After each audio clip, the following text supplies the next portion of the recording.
Hey learners, welcome back to our channel Easy Do, where we make education easy and fun.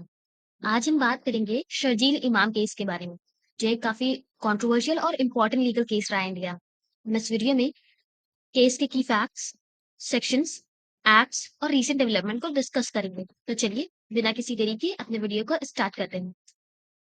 सबसे पहले हम जान लेते हैं कि इस केस में है क्या, और एक्चुअल जो बेल मिली है उनको सेक्शन 436 ए के अंदर वो क्या चीज है। शर्जील इमाम को दिल्ली हाईकोर्ट ने 29 मई 2024 को बेल दे दी है। उन्हें स्टैट्यूटरी बेल जो कि सेक्शन 436 ए सीआरपीसी के तहत आती है वो मिली है। ये बेल इसलिए दी गई है क्योंकि वो जेल में 4 साल से ज्यादा टाइम बिता चुके हैं, जो उन पे लगी चार्जेस की मैक्सिमम सजा के आधा से ज्यादा है। ये बात कर लेते हैं कि स्टैट्यूटरी बेल होती क्या है। सेक्शन 436 ए सीआरपीसी कहता है कि अगर एक अक्यूज्ड अपने एलीज्ड क्राइम की मैक्सिमम पनिशमेंट के आधे से ज्यादा टाइम जेल में बिता चुका है और ट्रायल अब तक चल रहा है तो उसे बेल मिल सकती है। शर्जील इमाम जनवरी 2020 से जेल में है। उन पे लगे चार्जेस यूएपीए के वगैरह के तहत मैक्सिमम सजा 7 साल है, और उन्होंने ऑलरेडी 4 साल जेल में बिता दिए हैं, इसलिए उन्हें ये बेल मिल गई है। फिर भी शर्जील इमाम अभी भी जेल में रहेंगे क्योंकि उन पे दिल्ली राइट्स और यूएपीए चार्जेस से रिलेटेड दूसरे केस भी पेंडिंग है। अब जान लेते हैं कि शर्जील इमाम कौन है और इस केस से जुड़े अलग-अलग सेक्शंस और एक्ट्स क्या हैं। शर्जील इमाम एक फॉर्मर जेएनयू मतलब कि जवाहरलाल नेहरू यूनिवर्सिटी के स्टूडेंट और एक्टिविस्ट थे।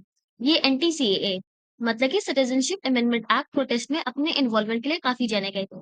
शर्जील ने जनवरी 2020 में कुछ कंट्रोवर्शियल स्पीचेस दी थी, जिससे काफी अटेंशन मिली थी इनको।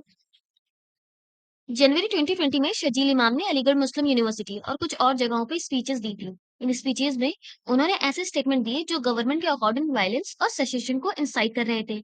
उनका कहना था कि असम और दूसरे नॉर्थ ईस्टर्न स्टेट्स को इंडिया से टेम्पररी अलग कर देना चाहिए।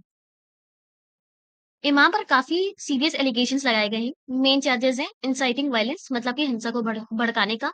दूसरा है promoting enmity between different groups मतलब कि अलग-अलग ग्रुप्स के बीच दुश्मनी को बढ़ावा देने का। फिर है सेडेशन मतलब देशद्रोह का। चलिए अब देखते हैं कौन-कौन से लीगल सेक्शंस इस केस में इन्वॉल्व हैं। सबसे पहले है सेक्शन 124 ए जो कि बात करता है सेडेशन की।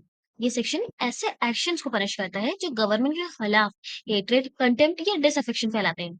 फिर है सेक्शन 153 ए का, वो बात करता है प्रमोटिंग एनमिटी मतलब ये सेक्शन ऐसे एक्ट्स को एड्रेस करता है जो religion, race, place of birth, residence, language etcetera के आधार पर डिफरेंट ग्रुप्स के बीच दुश्मनी को प्रमोट करते हैं। फिर है सेक्शन 153 बी जो कि बात करता है इम्प्यूटेशंस, एजेशन, प्रीजुडिशियल टू नेशनल इंटीग्रेशन।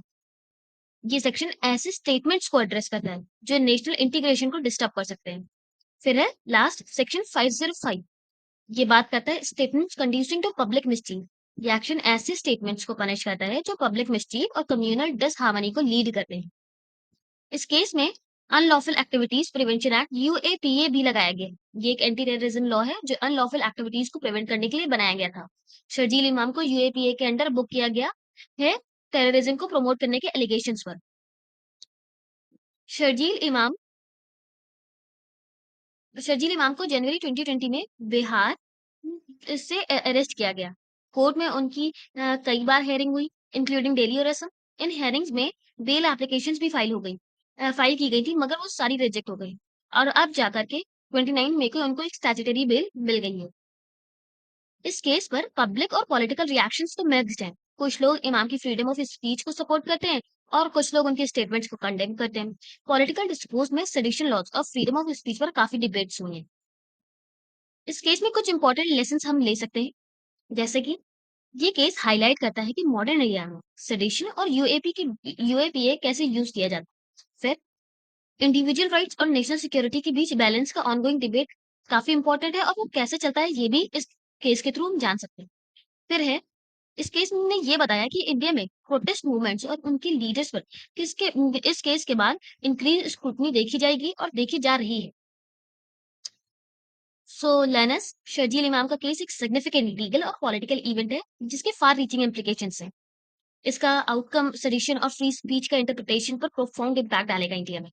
आपकी क्या राय है इस केस पर, हमें कमेंट में लिखकर जरूर बताइएगा।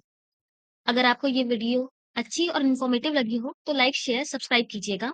और हाँ, अगर आपके कोई भी सवाल है या आप कोई डिस्कस करना चाहते हैं, तो आप हमें कमेंट सेक्शन में लिखकर बता सकते हैं। हम आपको क्वेश्चंस का जवाब देने की पूरी कोशिश करेंगे। मिलते हैं अपने नेक्स्ट वीडियो में, तब तक के स्टे हेल्दी। Bye bye.